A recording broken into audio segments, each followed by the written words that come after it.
Hello, I'm Jamie. Hello, I'm Mark, and it's time for another episode of Through the Garden Gate.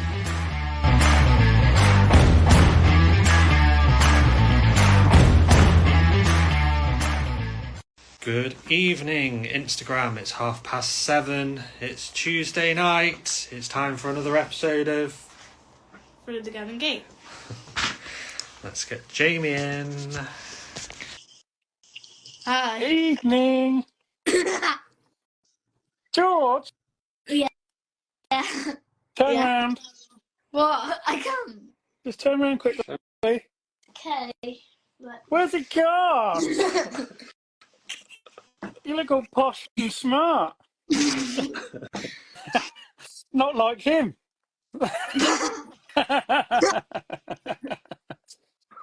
Wow, you had a haircut. Yep. Fantastic. You look really nice, mate.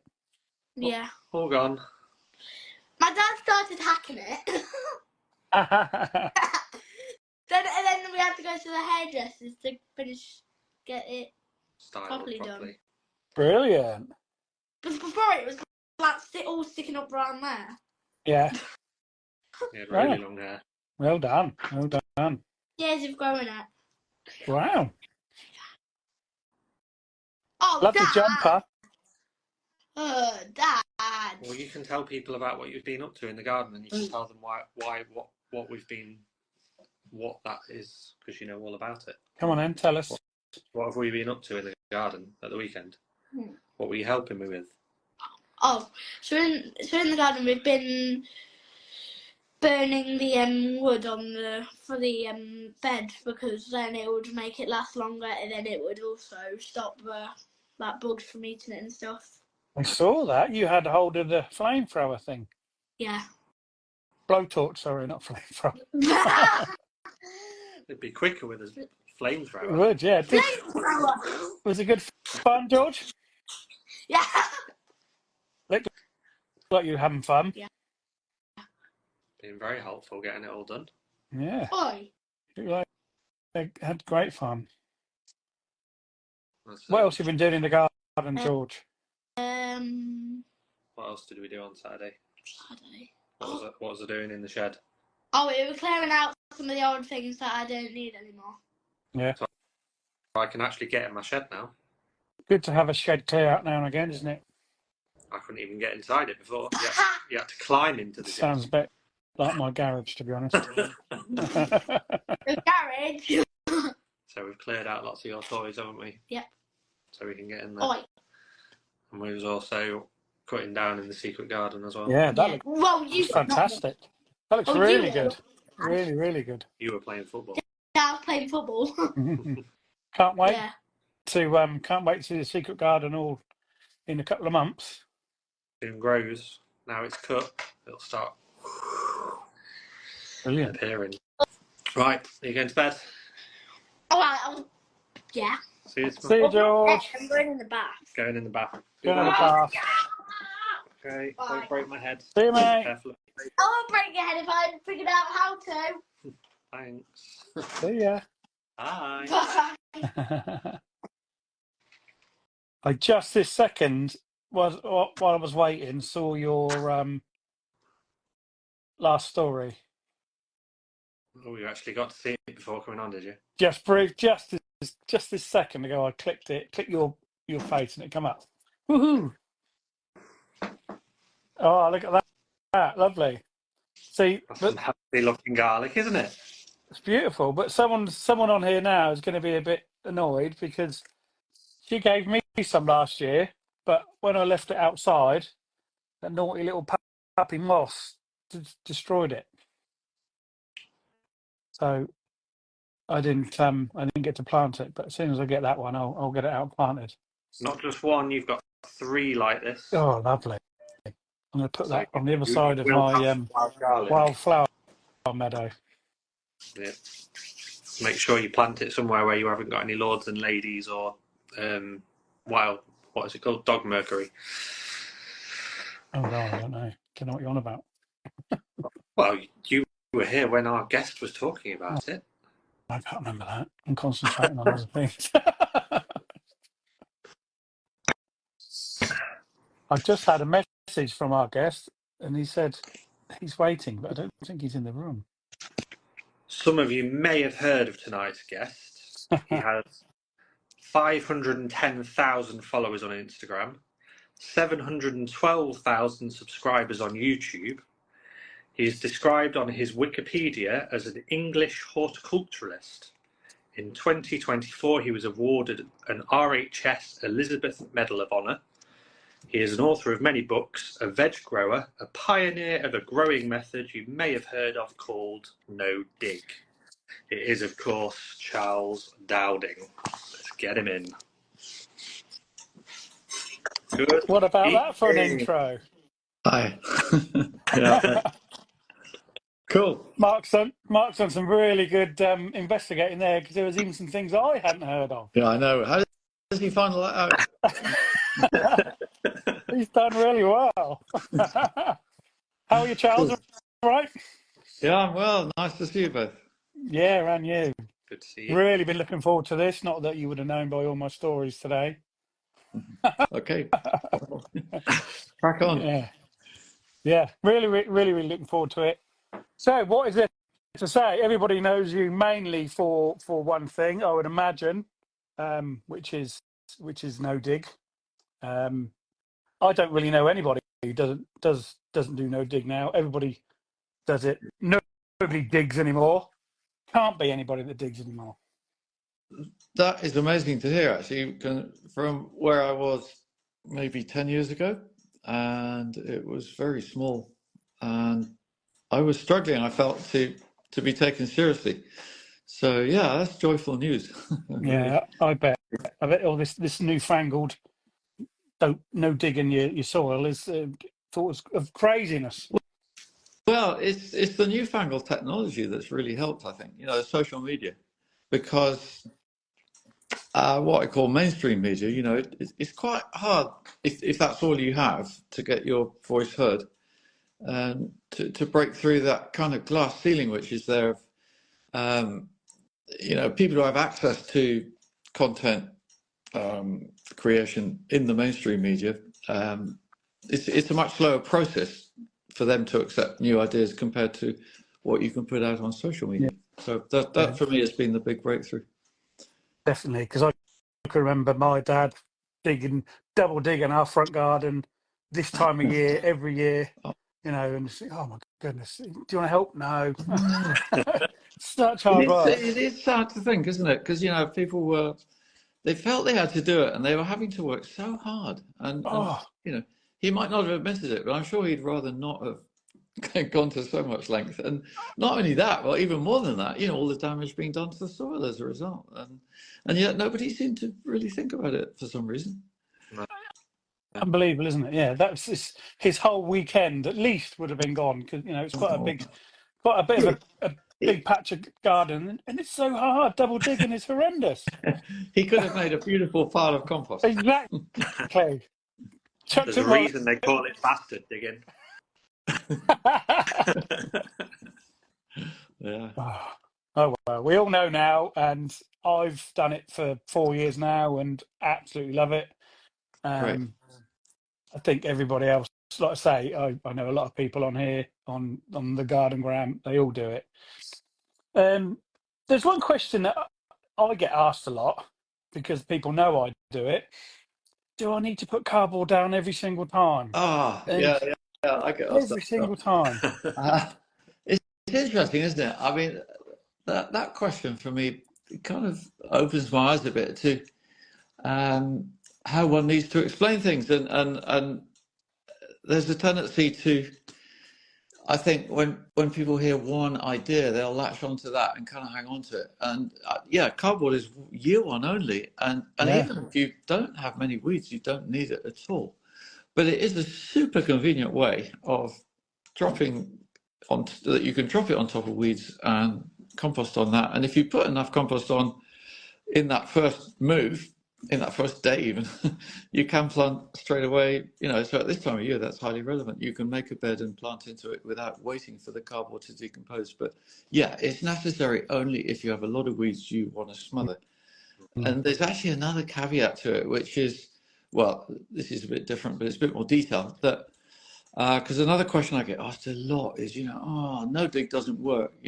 I've just got loads of couch grass, and what they hadn't realised that if you put it on very vigorous perennial weeds like the couch grass, mare's tail, dare I say it, but you're not going to kill them just like that with a bit of cardboard, but you're going to reduce their vigour for sure. And also the compost on top makes it easier to remove, which is what you need to do. Any regrowth you see. I mean, did you have that, Jamie, in your plot? Yeah, we were actually last week we were talking about couch grass and things, and I said I actually enjoy pulling it out of my no dig beds now because it comes out so That's easy. Just comes such out a good like a point. streamer all the way out. It's Yeah, so easy. it's It fascinating, just isn't it? It's actually quite drags from interesting. one side of the bed all the way down, and you pull the whole lot out. Yeah. It seems the mulch on top seems to draw the main roots of couch grass anyway closer to the surface, and so you're absolutely right. I mean, with no dig, it's actually one of the easier weeds in a way. But if you leave it to re-establish and don't realise you need to do that, it will recolonise the ground again, and that's a message I really keep putting out because it grieves me to think that people have wasted their time in composting cardboard, achieving not so much. But anyway, yeah, the more difficult ones are bindweed and mare's tail because of the depth of their roots, and they don't conveniently come up close to the surface through some mulching. And I actually use a copper trowel. I use a trowel to lever out the bits of root that I can get hold of and put them in the compost heap actually as well. There's no problem with that. But it means that it's a commitment in that first 2 years for bindweed. I can get rid of bindweed in 2 years. Now, I've done it many times, but it's a commitment every week. So Exactly. Yeah. Just put some time into it of getting down there and pulling the weeds, and it will happen. Yeah. I hear so many people say, "Oh, bindweed, you'll never get rid of it. You just have to, Yeah. keep going and going and going years and years." But it obviously It's a very good does. example of one of the hundreds of gardening myths. I don't know if myth is exactly the right word, but I call it myths and misconceptions. And it's things that are generally believed because they're said often enough, really. I think that's the bottom line. And once they are generally believed like that, like what you just said, oh yeah, we never get rid of bindweed, it's like, and then other people hear that, you never get rid of bindweed, and it's kind of easier to agree than actually say, no, you can't get rid of it.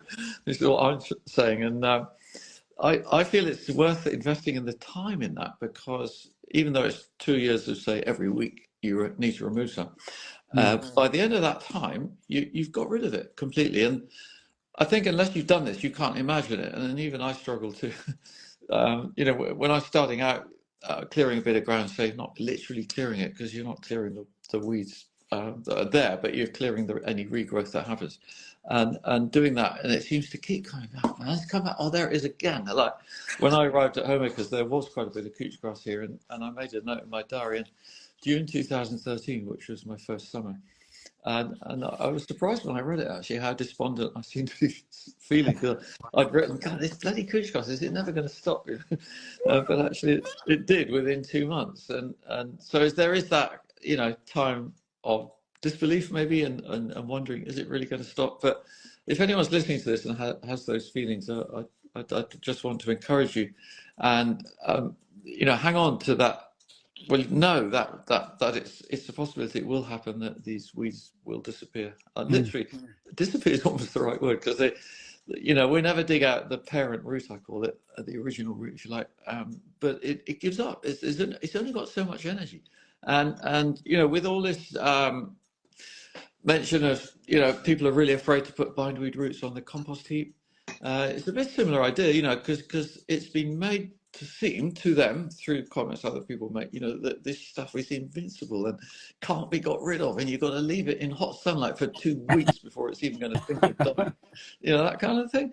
And you hear all these stories, and it gives it a sort of aura of invincibility, which is completely wrong. It's just quite a fragile plant, actually, and I find that in a compost heap, where if you put it on a compost heap, say, and didn't put anything on top for 3 months, yeah, it'll regrow. But most of us don't do that, and it's going to get stuff landing on top of it again and again. Yeah.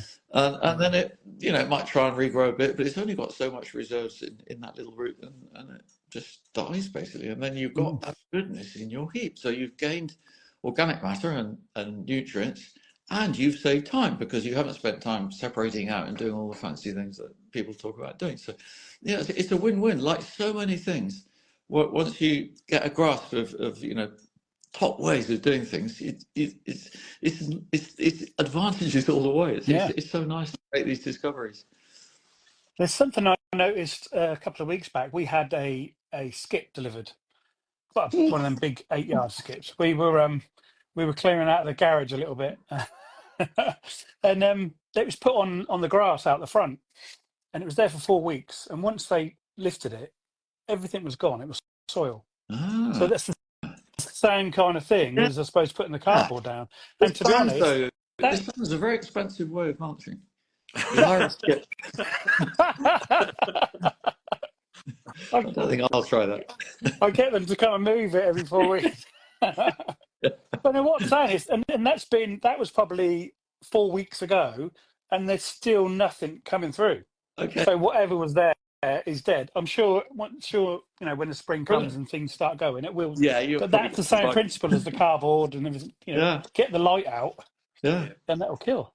It's a very simple principle, isn't it? You keep weeds in darkness, or any plant actually, and it will eventually give up. And actually, the same applies. Like I've noticed, I'm forcing some rhubarb at the moment, and I'm going to take my pots off, I think, tomorrow because the plants are starting to look a bit weak. Basically, with forcing anything, you're depriving it of light, but it's a bit like mulching. So, you don't want to do it for too long. We're going to enjoy the rhubarb tomorrow. Lovely. Yeah. We just saw a message about ground elder. Any tips on ground elder? Yeah. Well, just the same persistence. It's it kind of like most weeds, perennials, it can seem invincible for a time, but if you keep at it, there is one other thing actually that always to be clear about, and that is edges. Because supposing you mulch, you smother cardboard, whatever it might be, a certain area, that only goes so far, and then beyond that, probably the weeds that you're mulching in the middle are still there on the edge, and they don't stand still, as we all know. So they will come back in, and things like ground elder will do that. So I suggest always to mulch further out, mulch edges as much as possible, even where you're not going to crop, and have a kind of no man's land, not mostly weed-free zone around your plot, rather than allowing really vigorous weeds to survive and grow very close to, say your bed or whatever. And that links actually to pathways, because it's really worth having clear pathways. I don't know if you do that between your beds, weed-free paths. Mine's grass. Yours grass. Yeah. Well, it's okay as long as you've got means to keep it cut and short. But otherwise, it is another job. And I think if you want the most efficient plot in not a very big space, is the measurements I give, the 4 foot, 1.2 meter wide beds and the 40 centimeter, 16-inch wide pathways. It's a pretty good standard width. And sometimes people will say, those pathways, that sounds really narrow, but they're basing that on if they have wooden sides, because if you have wooden sides, that really cramps the pathway. And they get in the way if you're trying to get up, that kind of thing. You hit your knee and whatever. So not having wooden sides, but having actually slightly less raised beds, but 40 centimeter pathways, 1.2 meter beds. And it's very feasible with a path that narrow to, use the cardboard trick again on that ground as well as on your bed. And that means that, say there's couch grass in the pathway, you're going to be getting rid of it, and that means it won't be spreading into your bed. So I warmly advise, look closely at how you set up your pathways between the beds. And if you've got enough space, like you, Jim, and you've got lawnmower or whatever, I don't know how you keep on top of grass, but I do, yeah. That's feasible.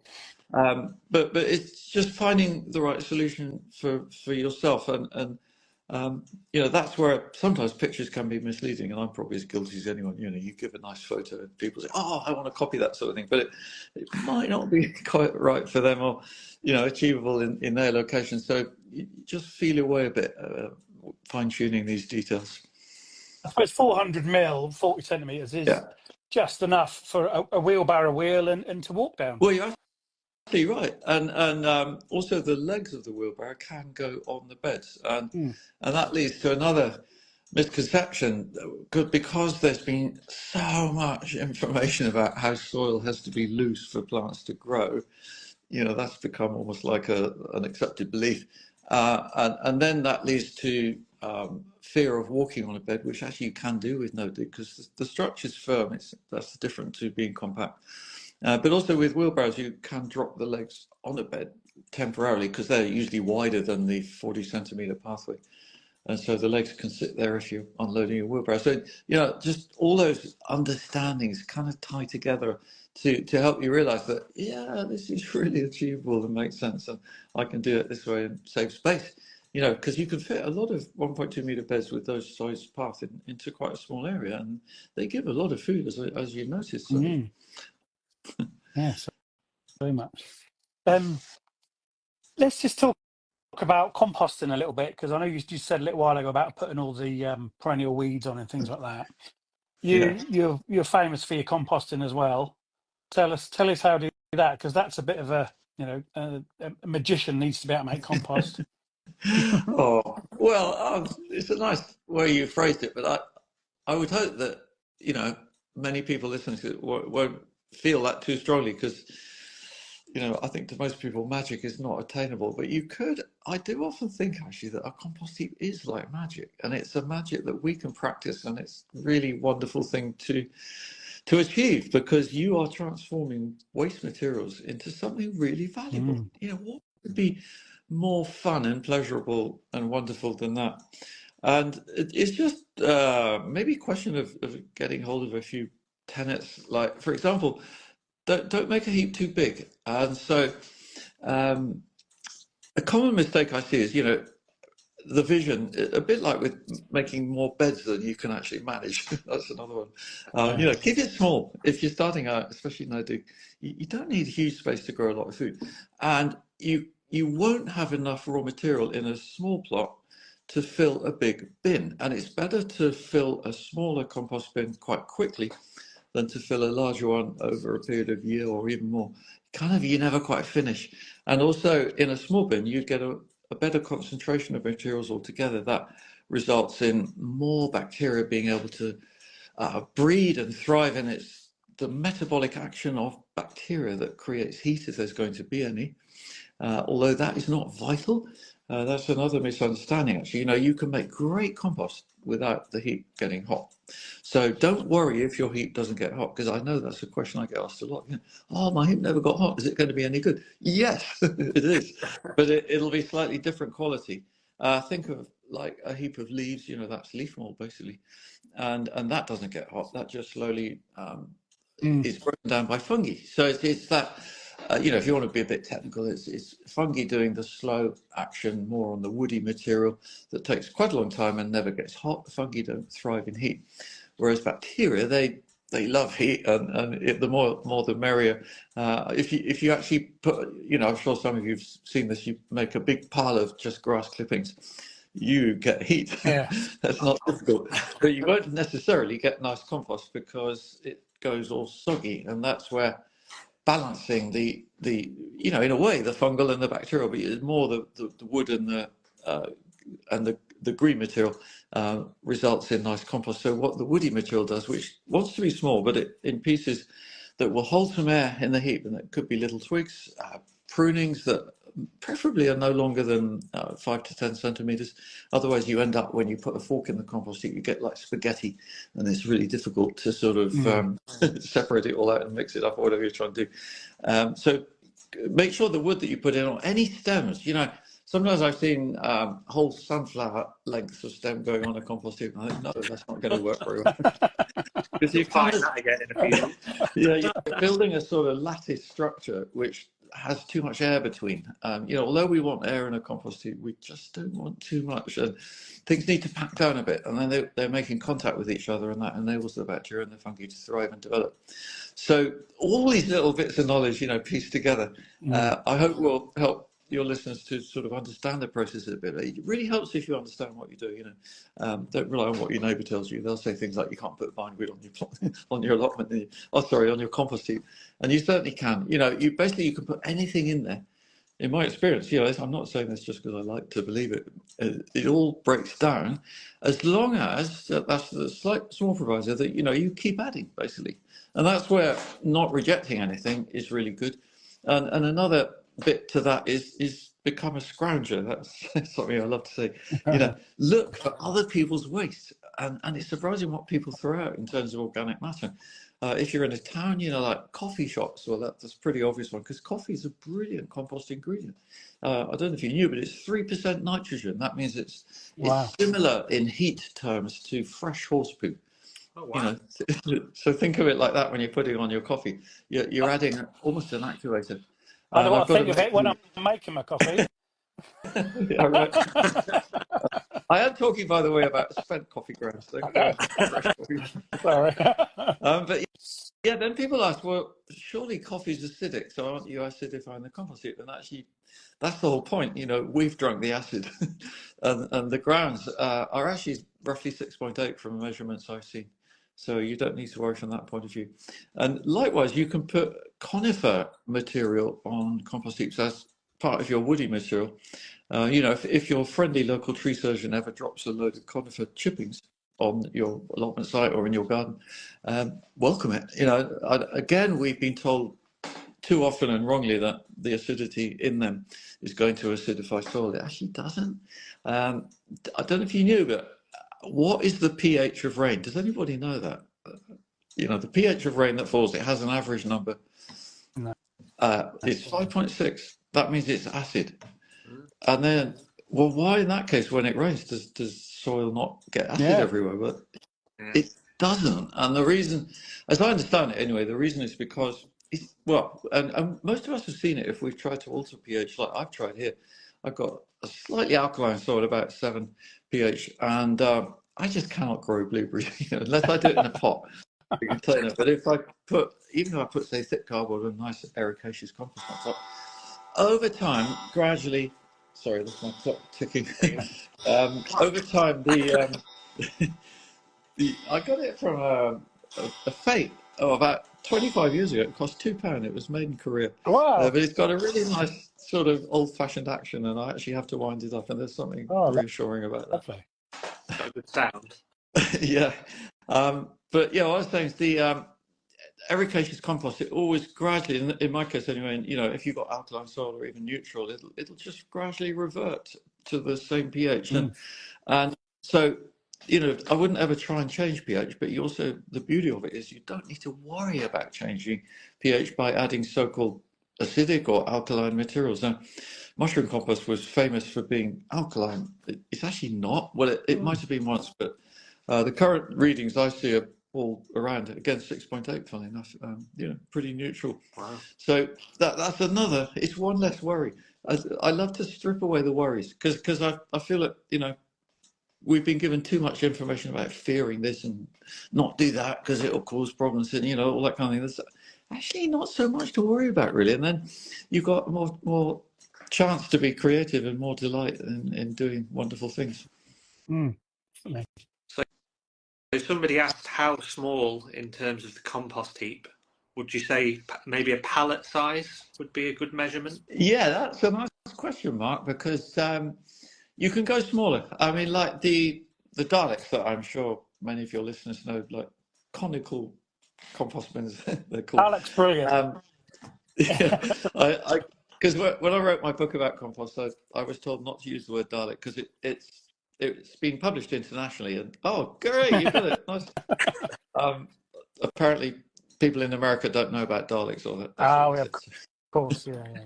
Anyway, they work really well, and you can get them in two sizes. And well, I've got ones that are 330 liters, 330, but you can also get 220 liters, which I've also used, and they work. They're not going to get super hot. They won't kill weed seeds because you haven't got that level of heat, but you can certainly make nice compost in them. And if you've got a pallet bin, which are brilliant by the way, but if you're not filling your one pallet bin before, say, 6 or 8 months, I would look at getting a smaller conical plastic bin, and you might find you can fill that within 2 or 3 months, and then leave it for another maybe 2 months, and you've got various options actually at this point, because once you've got a more or less full bin or whatever it is bay, I recommend that you stop adding new material, and so that's where it's good to have 2 bins or bays, and you then got material of a certain age. It's not going to be some young and some old, but it'll all be, say, 2, 3, 4 months old, whatever it was, on average, because there's always a start date and a finish date, and if you take the middle date of those 2, that's the average age of your compost seed. But what I do is I'll leave it maybe 1 or 2 months and then turn it if you want really top quality compost, and that means forking it into a nearby space. Or there's an easier way even than that. Well, maybe not easier, but more practical, perhaps. I don't know if have you ever used one of these compost turner aerator devices, which is like a giant corkscrew? I've seen one. Okay. I mean, I think they're really good. I've got no commercial interest in this, by the way. I got mine on Amazon, and it was about 5 years ago, and it cost £20, £25 maybe. There's nothing to break because it's one solid piece of metal. It's just quite a long handle with a little sort of edgy bit that means you can turn it round, and then on the end is a sort of quite large corkscrew. And basically, so you can turn it to screw it down into a heap and then lift it up, as long as your heap's not too large. Lift it up, and that brings some of the bottom material up to the top and introduces air to the bottom and mixes things up. And if you do that, say, every week while you're filling a small bin, I found that can make quite an impressive difference, actually. And there's also the fascination as you pull stuff out there. This is a bit like magic, it's like bringing the rabbit out of the hat. What's it like? And I do this on my courses sometimes here, my day courses, and I can see people's eyes on stalks. They're really fascinated to see what it is, and a lot of pleasure in seeing loads of worms often, because they quite like those bins, partly because they're a bit wet, but not too wet. They'll only get really wet, damagingly wet, if you add like loads of wet grass all in one go, that kind of thing. But if you're adding a bit of woody material as well, that helps to keep a bit of air in there. And yeah, it works. That's all I can say.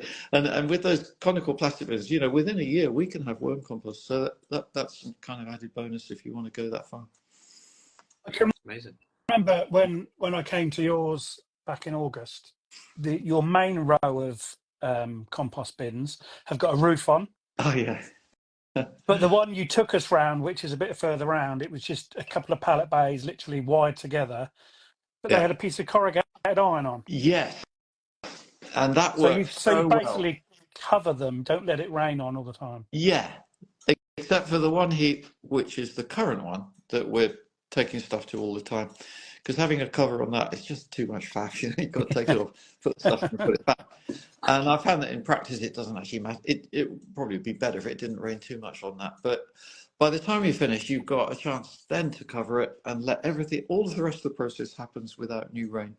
So there's a cover over the other 2 bays, one of which is the turned contents of either of the outer bays or both, and the other one is the other end bay, because I've got 3 pallets bays together, and we only ever fill the 2 end bays, and we never put fresh material into the middle one, and that means the middle one can receive in turn the contents of one end bay and then the contents of the other end bay on top of that, and that concentrates your space. You could argue you've got 4 bays in 3 spaces.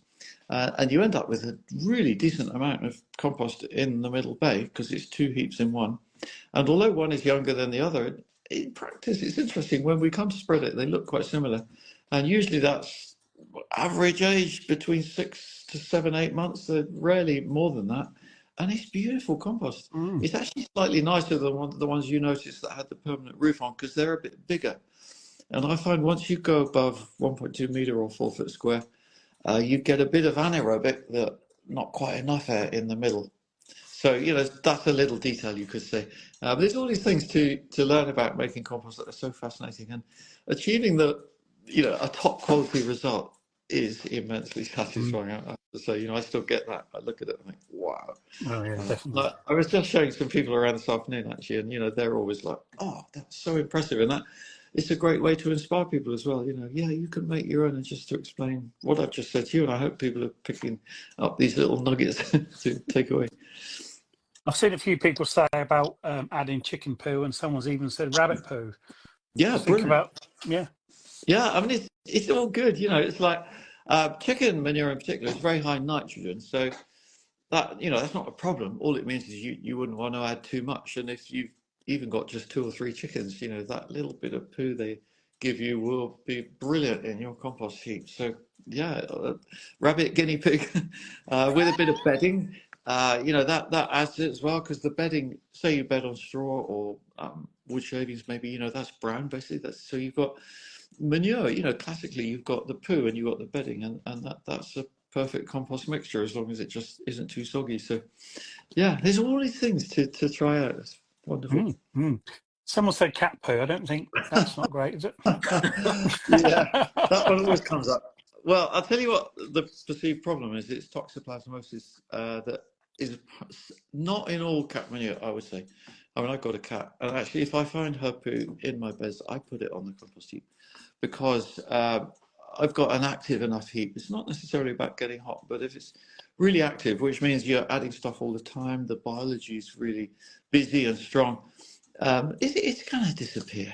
Otherwise the world would be surrounded in cat poo. Yeah. It breaks down. Of course. Yeah, and dogs as well. I think people are afraid of saying you can compost them, because there might be one isolated case where something goes wrong, or a bit of disease persists or whatever, and it'll be their fault for saying it. But I don't mind saying it, because I don't want people working in fear of of the worst. If you fear something, you tend to attract it. I don't know if you've noticed that. So it's good to be aware of problems so that you can avoid what's solvable or savable, but not to be fearful of random things happening just because someone else said it might, that kind of thing. So is there anything that you wouldn't put on a compost heap? Yeah, that's a nice question. I mean, yes, well, definitely Japanese knotweed, but I've never fortunately had that problem.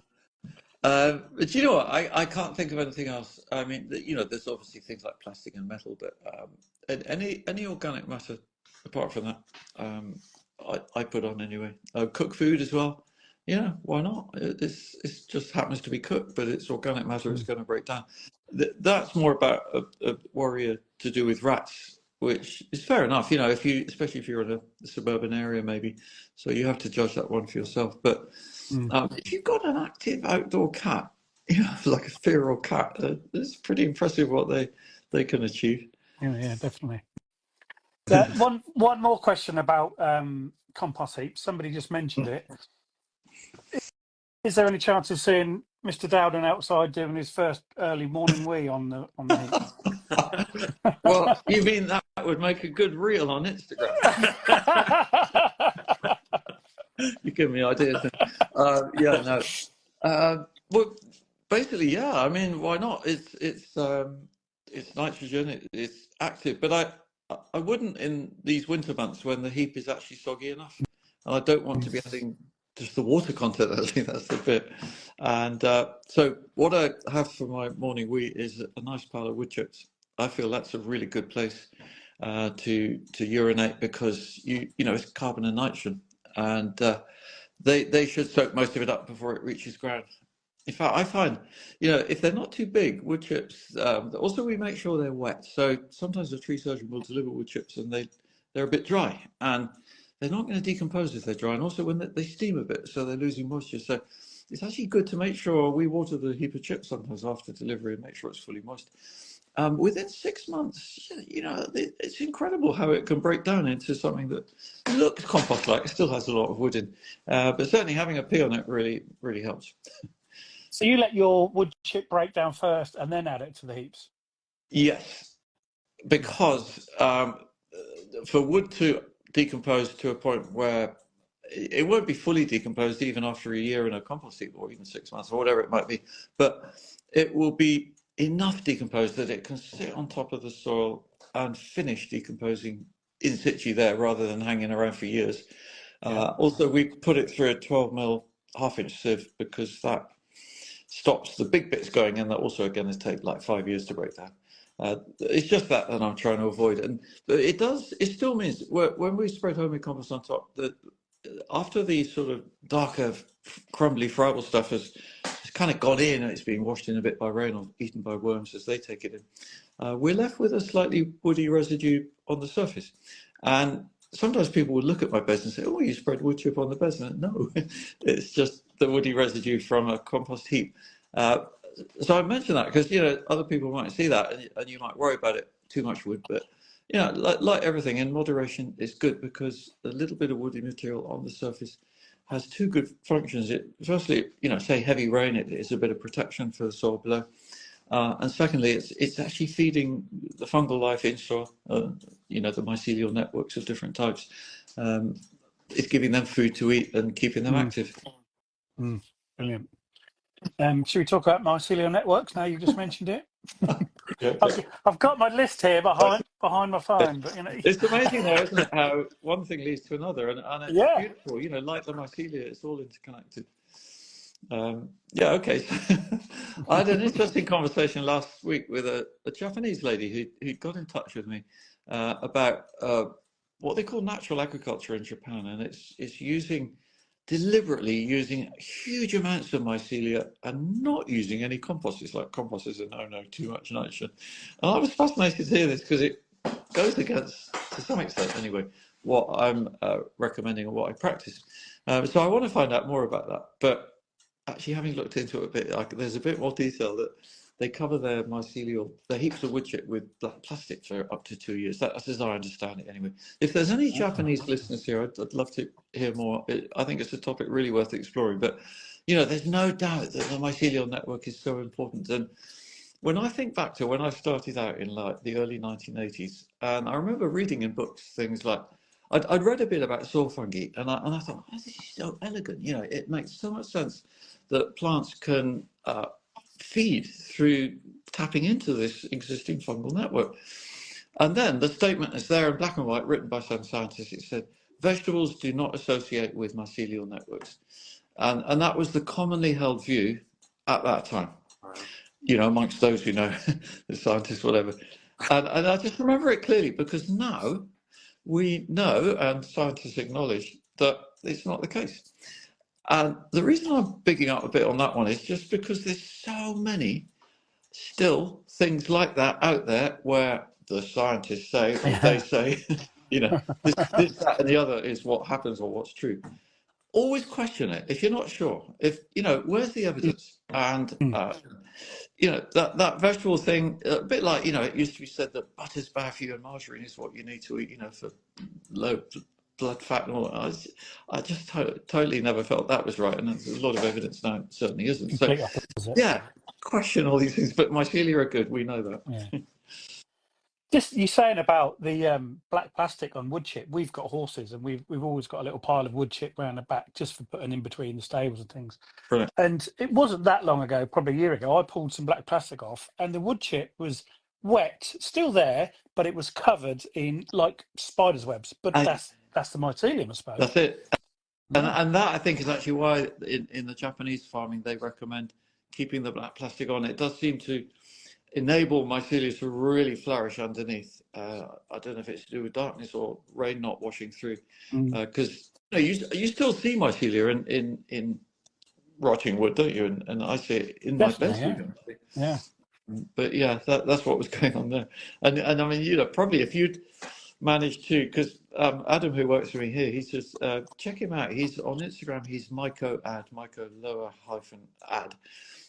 He does brilliant work with mycelia, and we actually made a dedicated bed on my raspberry bed that spread some inoculated wood chip. So if you can manage to get cereal grains, say, inoculated with a specific type of mushroom, and he did red. God, what's it called? I always get this wrong. I was going to say sarcophagus, but it's not that. Can anyone help me? Do you guys know? Yeah, exactly. If he's listening to this or hears about it, he'll laugh. No, it's it's one of those red mushrooms anyway, and Yeah. it's really top flavour. It's a real classic, and we were so looking forward to it. And I said to him in the spring, I said, "Yeah, where are these mushrooms then?" And he said, "Well, you know, you've been noticing the slugs were eating them. You know what it was like last spring." Oh yeah. But that doesn't get mentioned much. You know, that slugs really like mushrooms. So if Wow. any of you are trying to grow mushrooms, it's worth bearing in mind. And that's where sometimes having them in buckets or more controllable environments where at least you can control the moisture rather than in open beds can be effective. Wow. One thing you wouldn't, a slimy little thing eating another slimy little thing. Yeah. And, you know, I think that's the first time on this podcast that the slug word has come up. So we're doing well. Yeah, we have. Yeah, definitely. I don't want to keep on saying when I was at Homemakers last year, but I was, and I loved every minute of it. Let me just tell you that now. Well, that's nice. But next to the compost bins, you have a wormery, and that was amazing. Because don't take an offence, but it looks nothing, does it? It's just on You mean the wormery? yeah, Black plastic on the ground. Yeah. Yeah, actually, that's another example of black plastic helping because it keeps the light off them, it keeps the moisture and stops them being eaten by birds. Yeah, all I do is actually, you know, you could start with just getting hold of a few from a compost heap or a manure heap or anything. Basically, it's the same red brandling worms, fisherman's worms, and they're not like earthworms, so they eat organic matter, and that's what they want to eat. And if you want to get worm compost, the most efficient way or most efficient food to give them is half decomposed organic matter because that's had the bacterial breakdown a bit already. And so I raid my compost heaps that are in that stage of decomposition, not yet ready to use, but half broken down, and pull out the woody bits because worms don't eat wood, and then spread that over the top about an inch or so every week or so and keep it moist. And you know, after say a year of doing that, not every week in the winter, but mainly in the summer months. Yeah, the worms, basically, they come up and eat what you put on top, and then they wait for more food. So when you take the plastic off, say, a week later, they're all waiting. And that's probably what you sort of crowd of worms. Brilliant. And so you put food on, and then they eat again. And all the while, below them, they're depositing their cast, and that's the compost that we desire.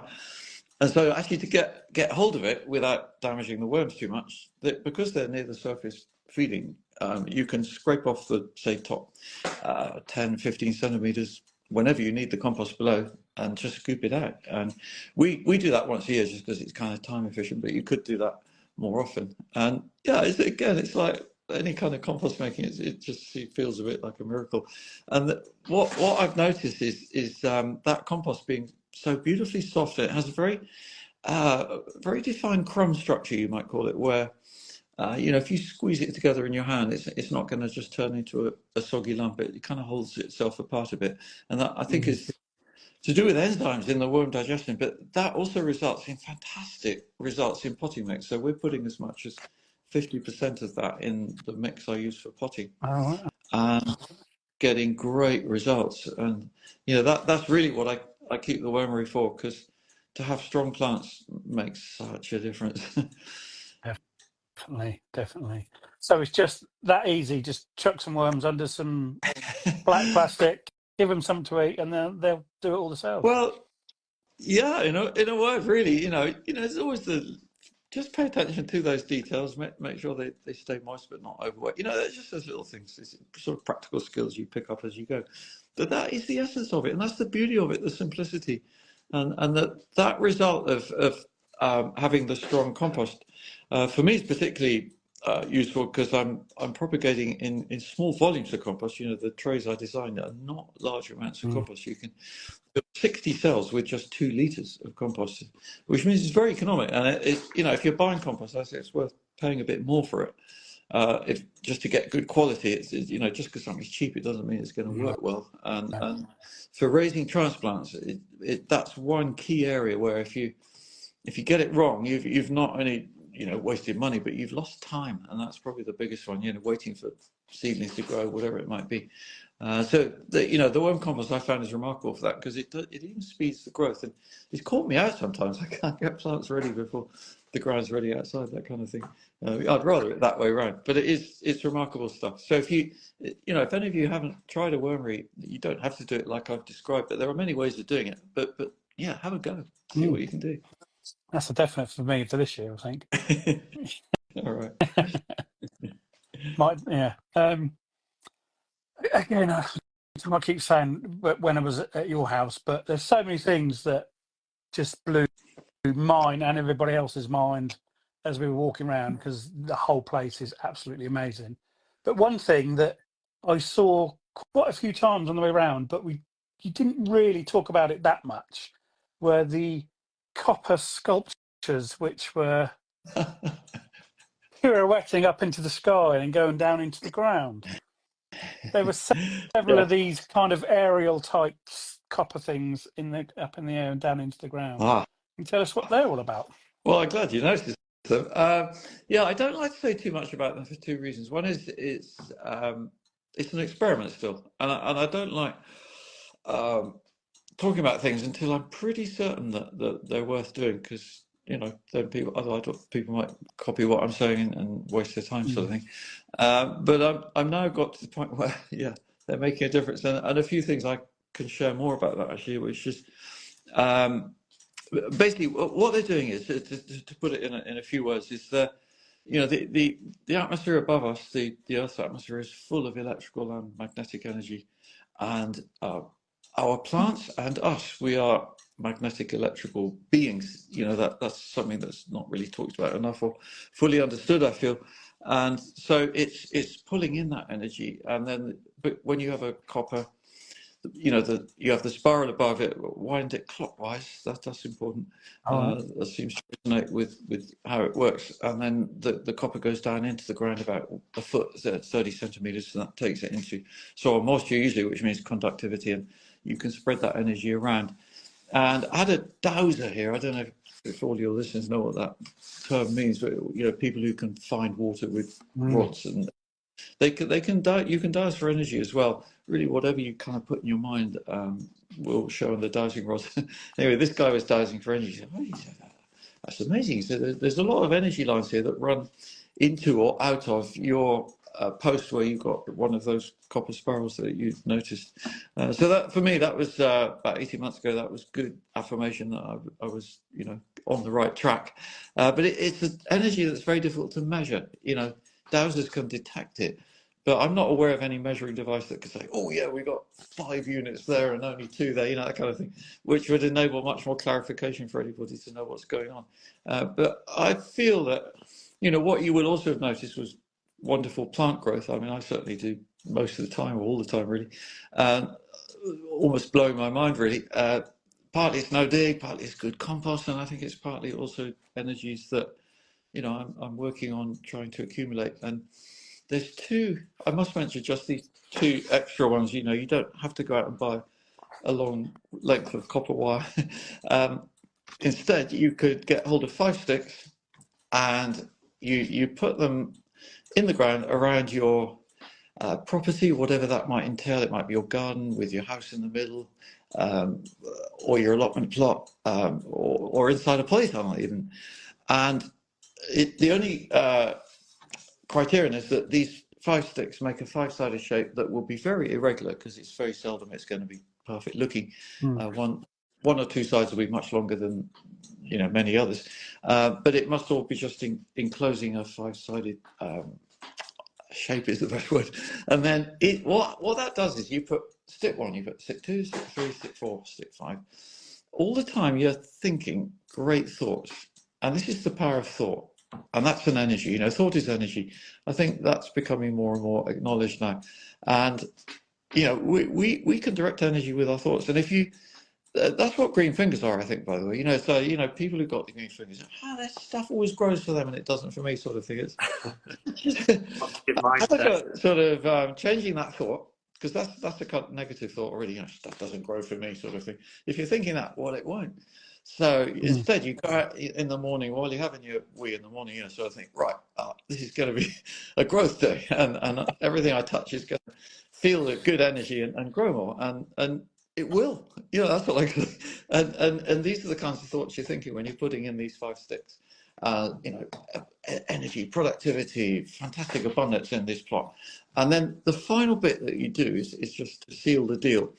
You go and you put in stick 5, and then you go and touch stick 1 while really keeping these great thoughts in your mind. And I've had it that I've really felt that energy at that point. And I was teaching a group. I actually do energy gardening courses now. First one was last August, and I thought, is anyone going to come to this? It sounds a bit vague.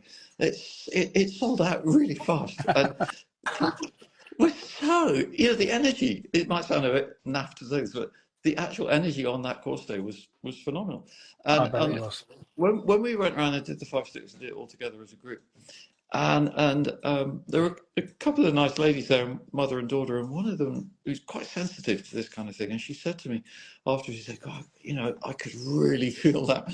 And then she actually had to leave the group a bit when we were looking at one of the other sort of copper devices, because it was almost too strong for her.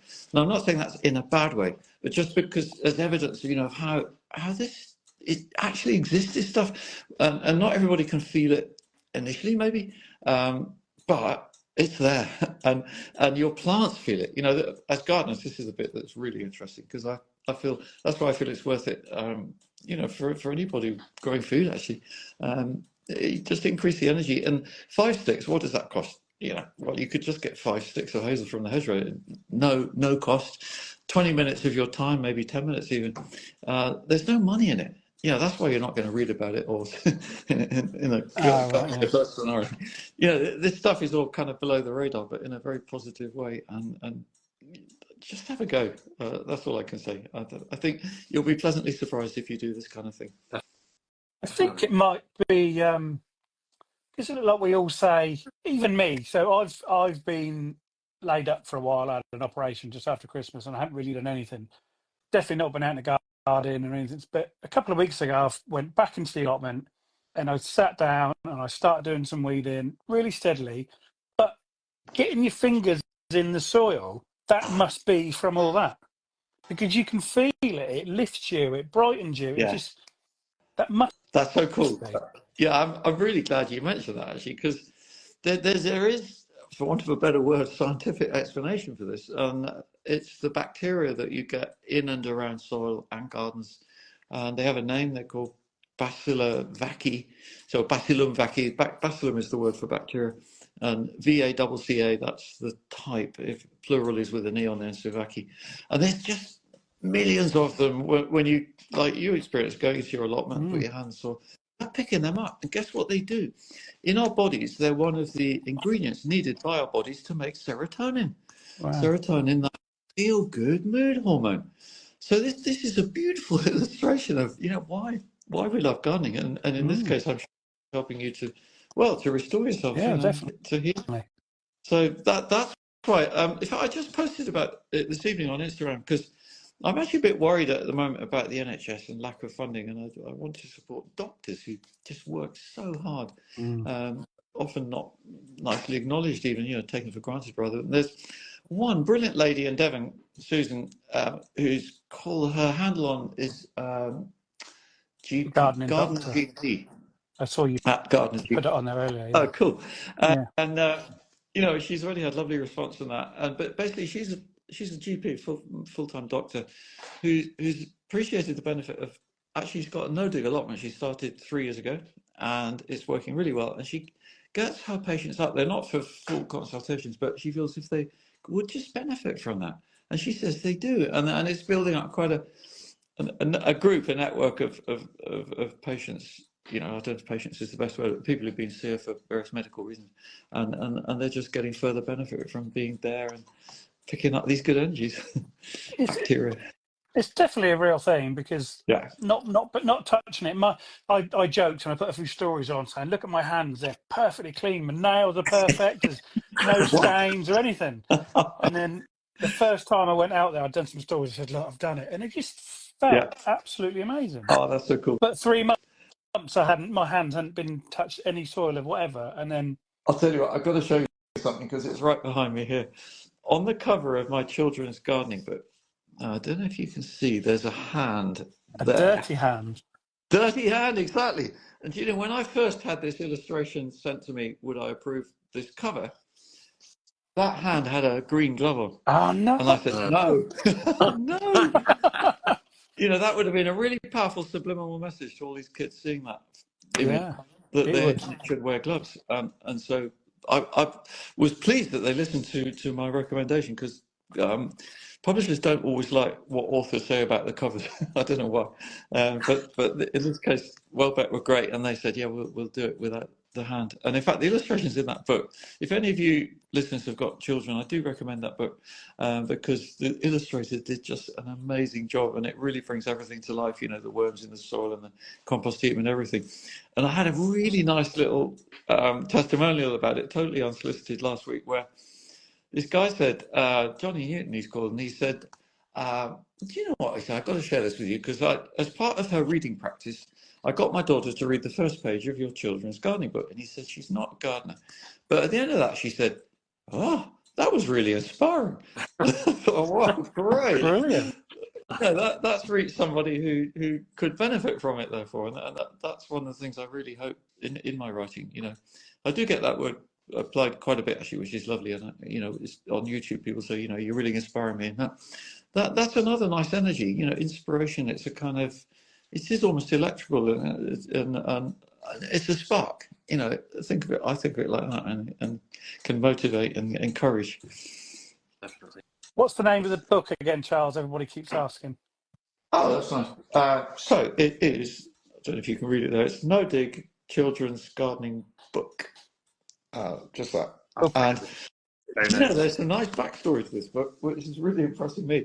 It's not been actually as strong a seller as my more practical adult books, and apparently children's non-fiction never is a big bestseller, but it's caught the attention of other countries, and it's been translated into Chinese and Turkish. Turkish, I get quite a few messages on Instagram from Turkey for that. And also Japanese is coming up, so I'm meeting some Japanese guys in a month's time, because they want to get it over there. So, you know, I'd like that, because it's all building bridges internationally. I feel that gardening, you know, is a great peacemaking opportunity. It's a chance for us to meet and relate to people in different cultures, because we're all speaking this common language. It's a universal, isn't it? Yeah, isn't it? Yeah, universal. Yeah. We quite regularly say, sorry, Mark.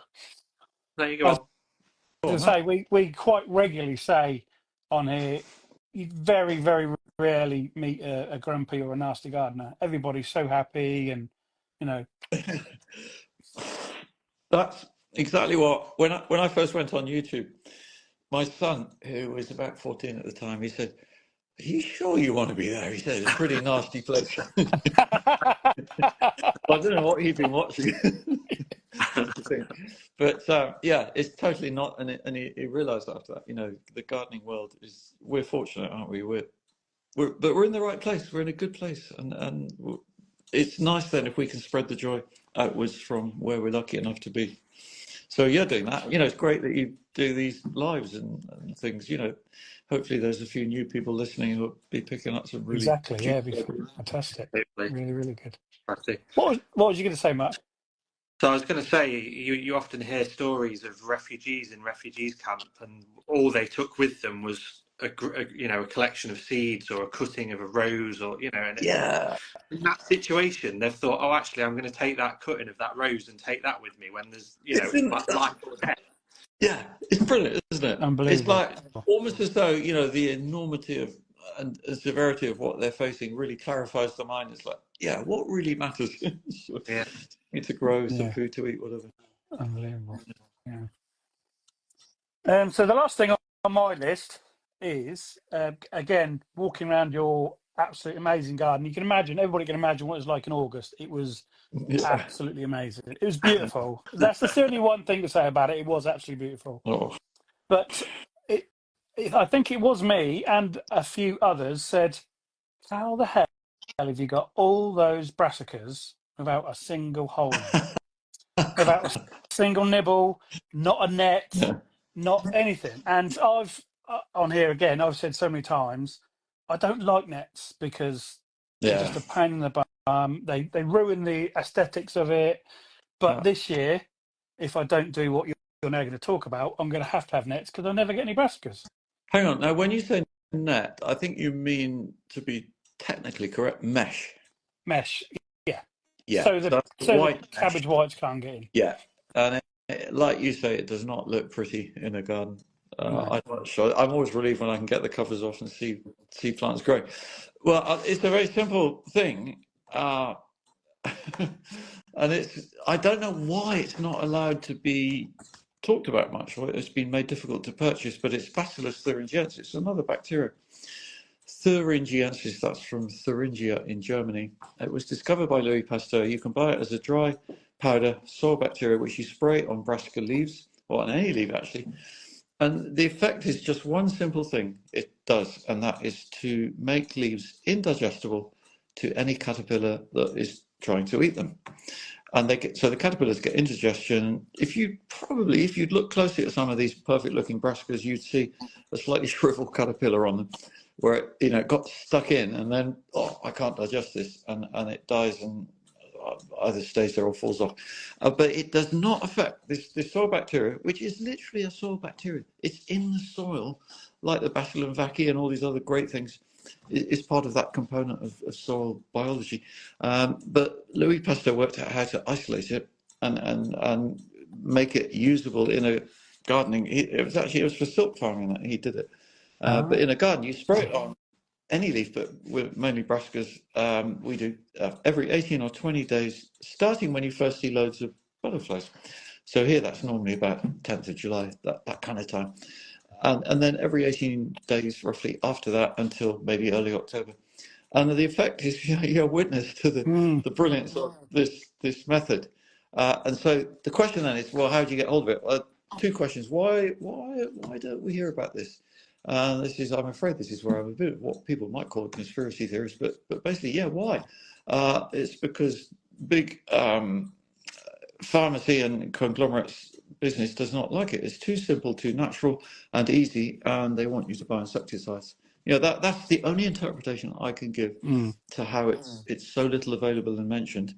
And it's also been apparently made illegal to use unless you have a horticultural qualification. I heard that a couple of weeks ago. You've probably heard that. Yeah, and this really puts people off.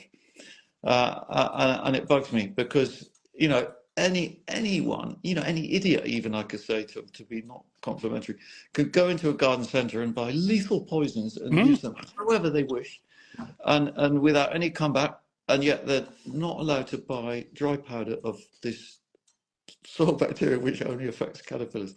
That makes no sense at all. But that's why it's difficult, I think.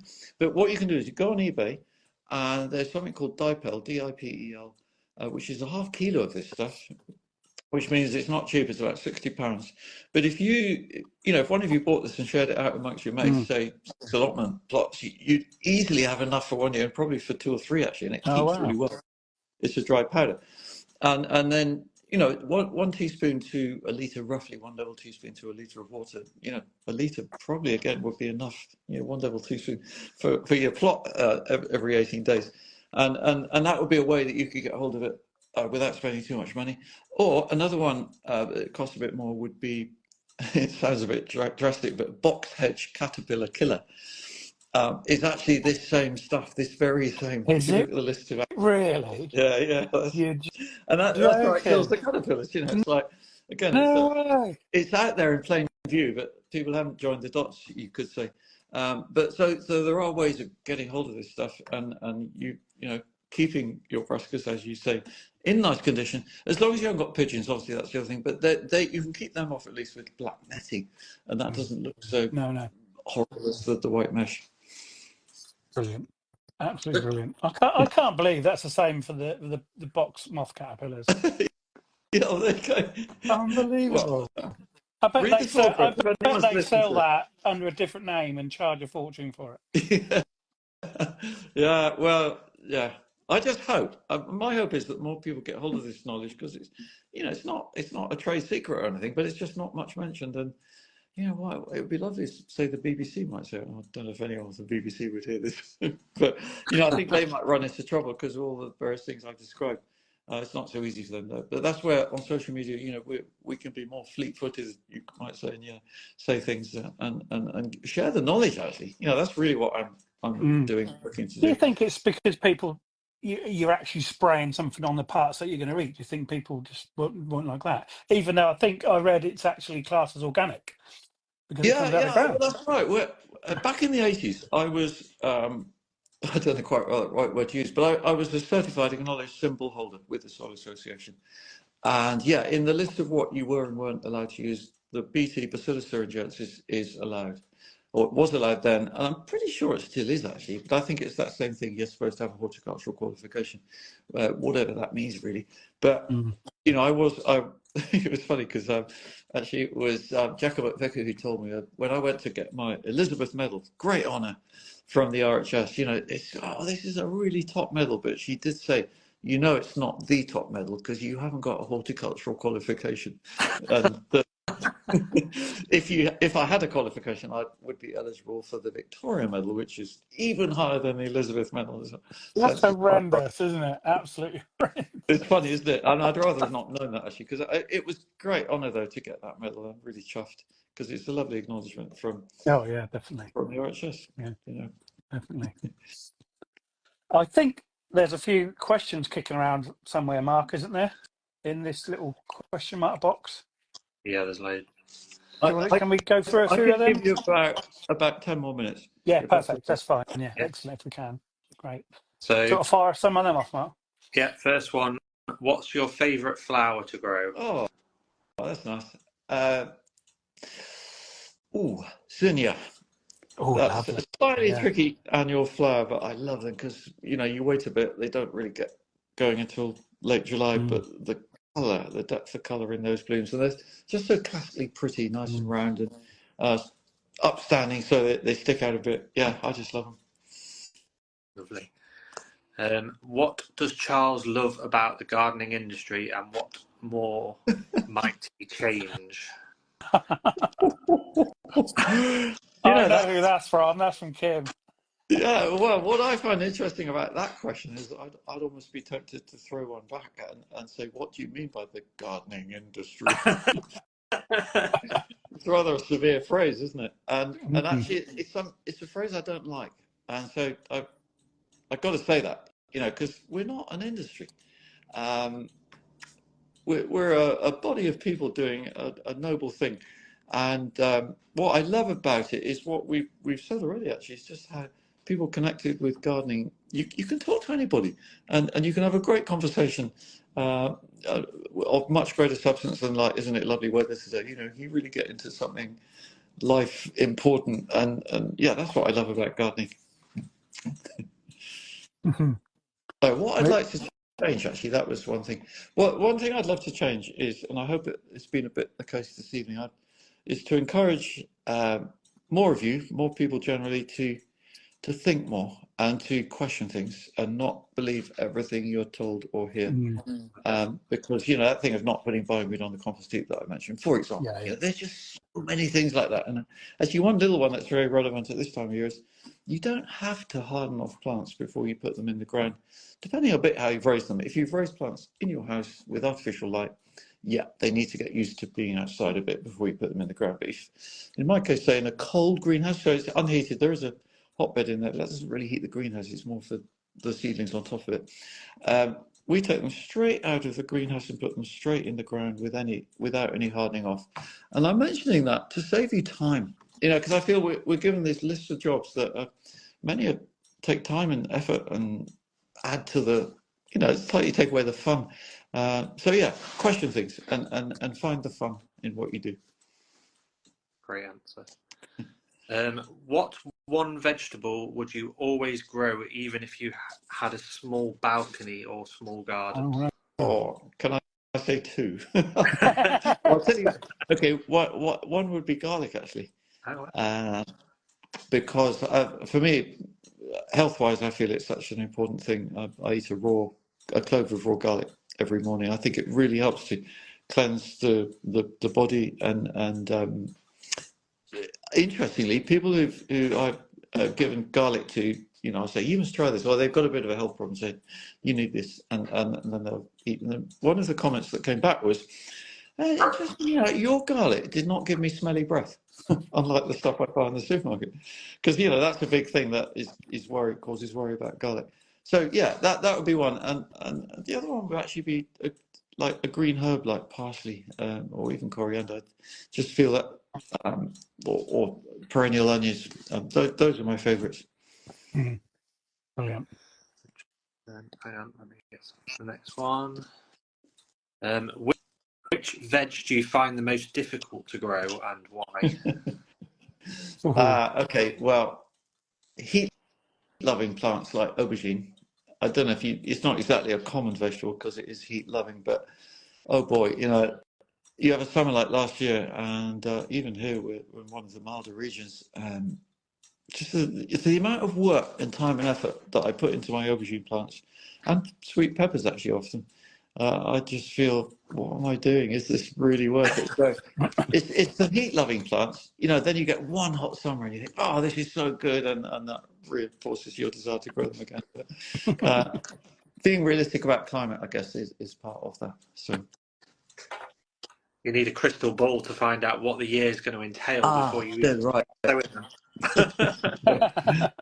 Yeah.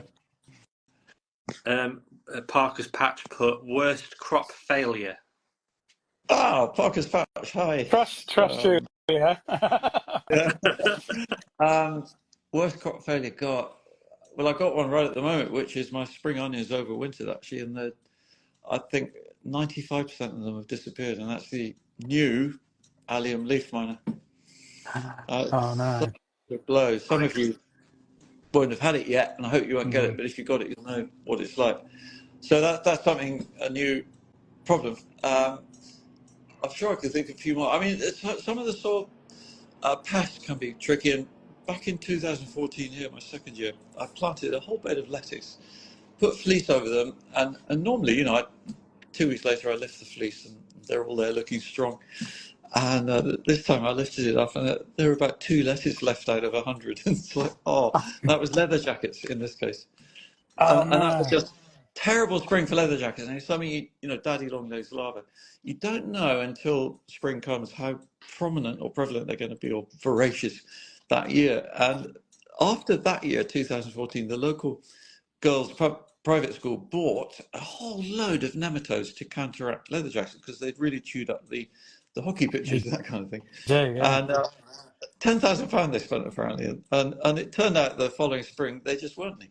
So basically they wasted all that money. But more than anything, what that really shows is sometimes it's really hard to predict these things in advance, rather like the hot summer that we're all hoping for. Yeah. The final one on there was, where did you get your inspiration for No Dig? Ah, cool. Yeah, it was really more a gut feeling and a desire to not spend all my life weeding, because I noticed that mulching reduces weed growth, any surface material on top. Oh, thank you. Yeah, no, check out my book. That'll give you some more clues.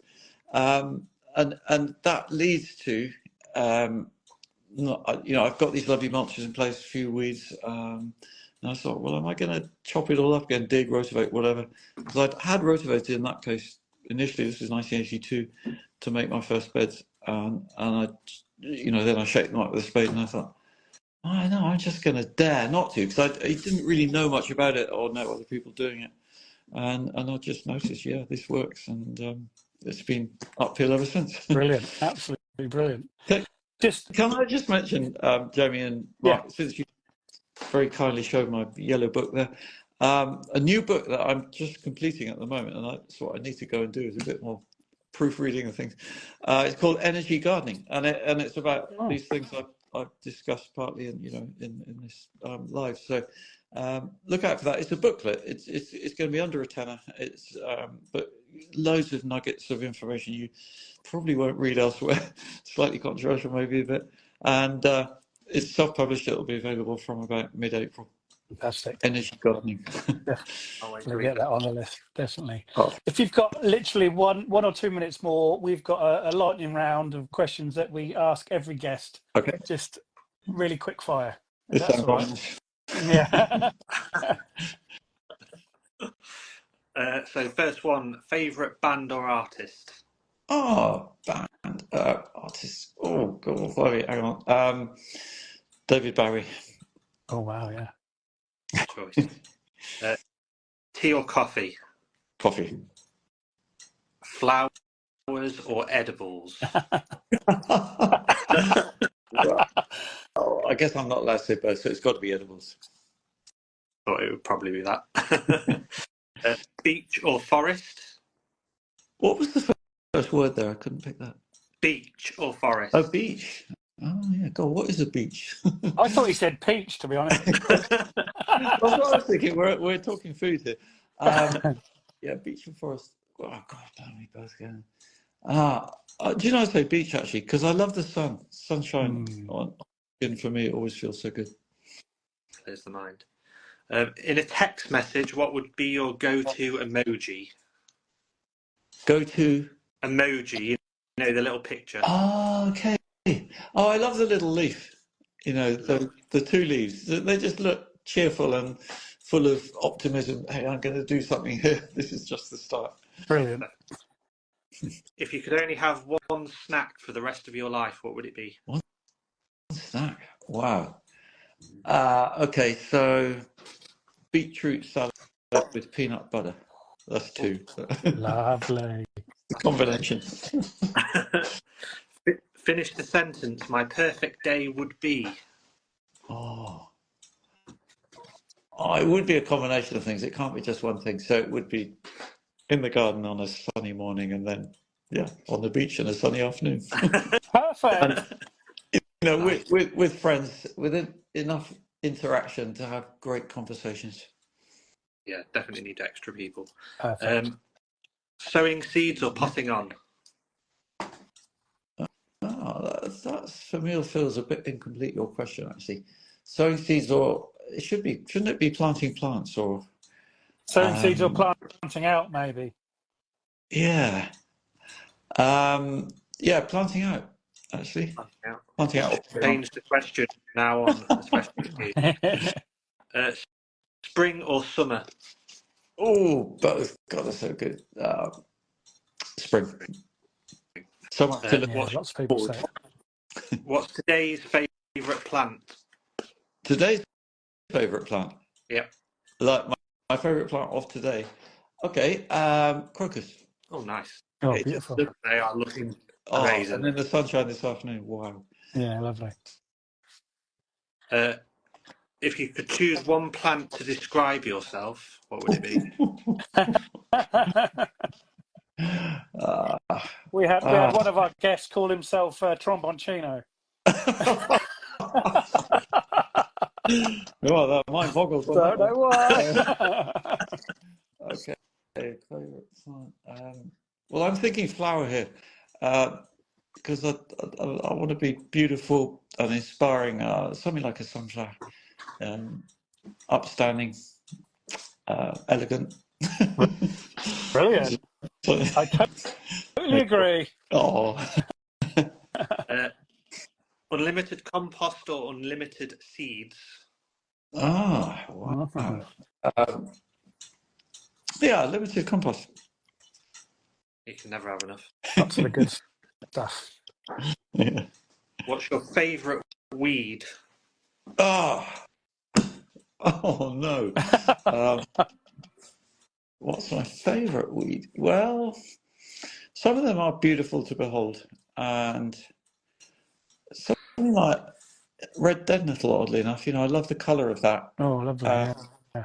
Always slightly regret pulling it out, but I certainly don't want it to seed.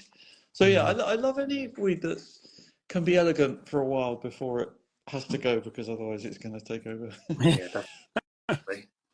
And the final one, what would you want your gardening legacy to be? Oh, okay, that's not too difficult, because it's becoming more clear. I'd say, you know, in time now, in my later life, I'm really happy that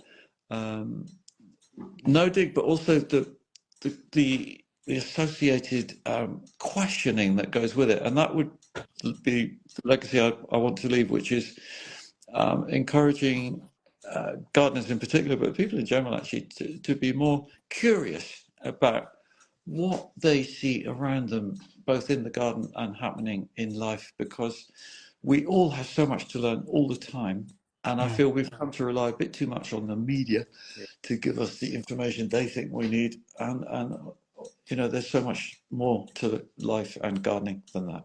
Definitely. Perfect. Brilliant. Absolutely Well, brilliant. Thank you so much, Charles. Thank I've had a fantastic evening. I'm sure everybody else has.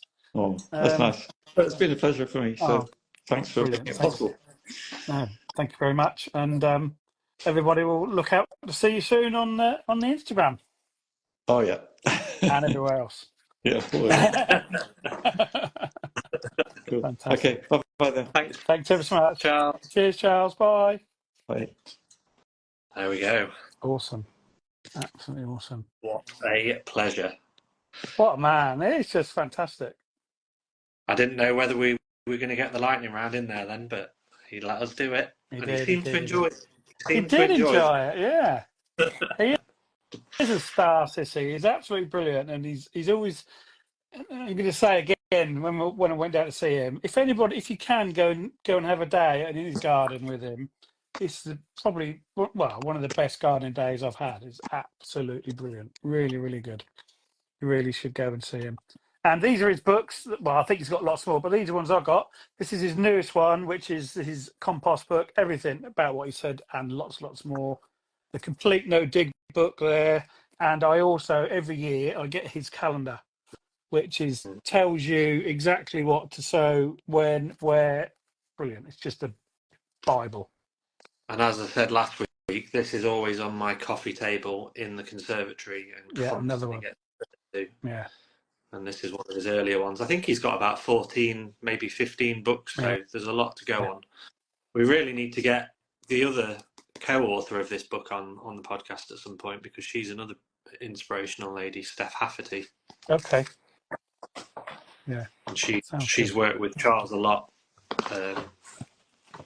Yeah, she's great. But yeah, great. That was absolutely. Did that live up to your hopes? Yeah, really good. Really good. Fantastic, man. Thanks for everybody who's watched. We've had absolutely hundreds come in and out. I know majority of that is because of Charles. Oh, yeah. As soon as Charles came in, it went. Yeah.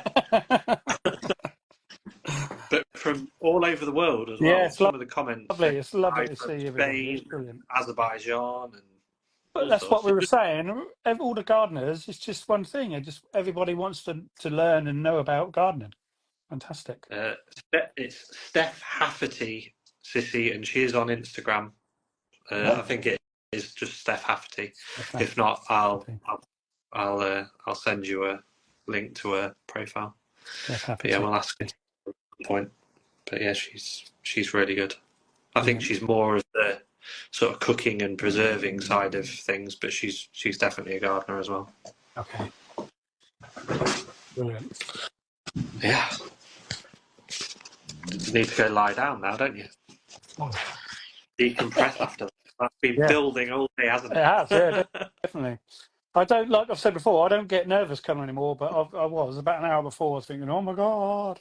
I was like that when he walked past me in the garden the first time, when, oh, better, what do they call it when you see someone, not stage fright, right? Starstruck. Starstruck, that's it, yeah. Yeah. I don't think I'm trying to think if I've ever seen him. I don't think I've ever been anywhere where he's been yet. No. But yeah, I think he'd probably. I mean, I've got his book and stuff, but I'm not to the level that you have of going down there. But it's something that I definitely want to do at some point. Yeah. The only thing for me is that I'm obviously a full-time gardener, and Charles's main focus is about growing food. I'd love to have a conversation with him about, not proper gardening, but ornamentals as well. Yeah, would work on the ornamental side, because obviously he was saying the smaller the better, and you've seen the size of my compost bins at work. But they have to. But that's because you've got so many acres to fill them, haven't you? That's the thing. If I didn't have 4 massive compost bins, I'd have 300 compost bins. Yeah, but then you've got a digger to be able to turn them, and etc. etc. Yeah, So it's the same thing, isn't it? Yeah.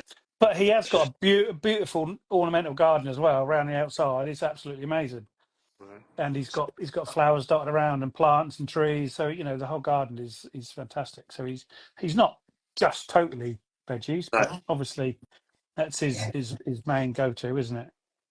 And I think that's what most people associate with him. So you probably wouldn't know unless you'd been there that he does actually do that side of gardening as well. Yeah. You did a great job, brilliant. Can I ask what your favourite part of the visit to his house?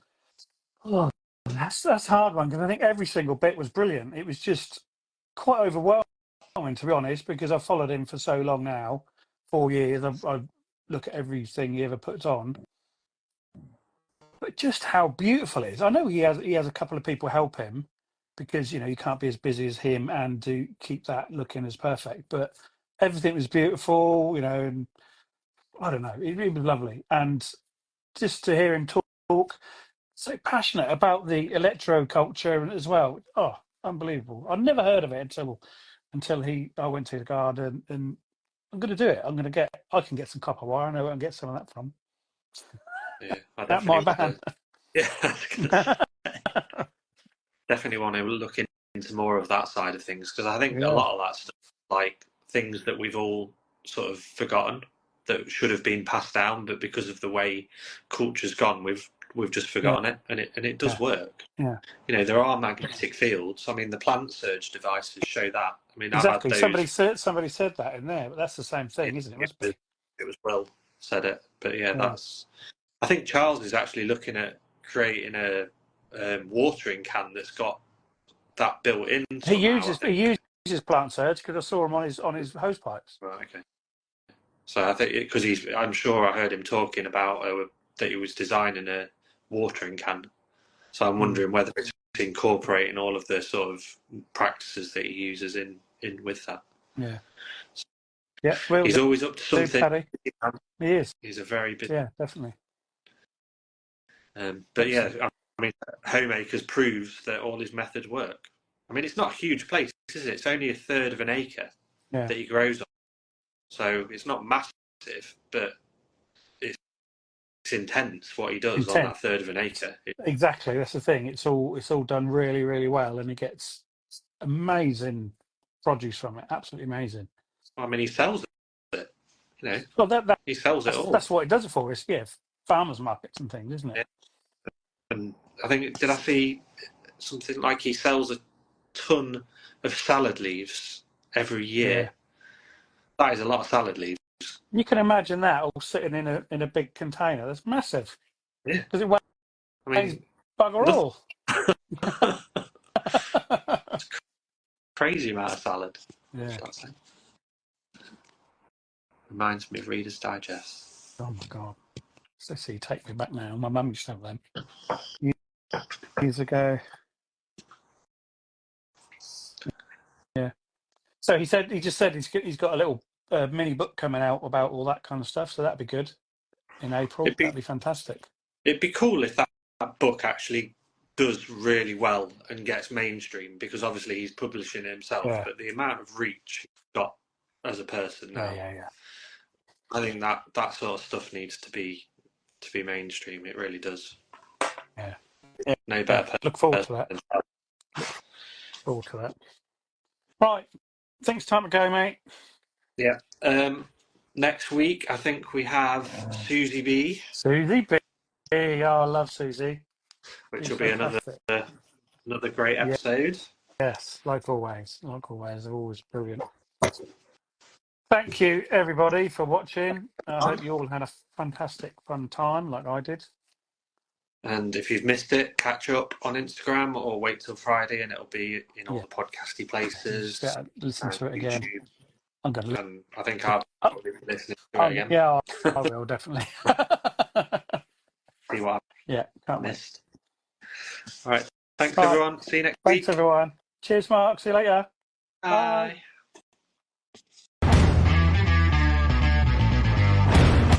Thank you for listening to Through the Garden Gate.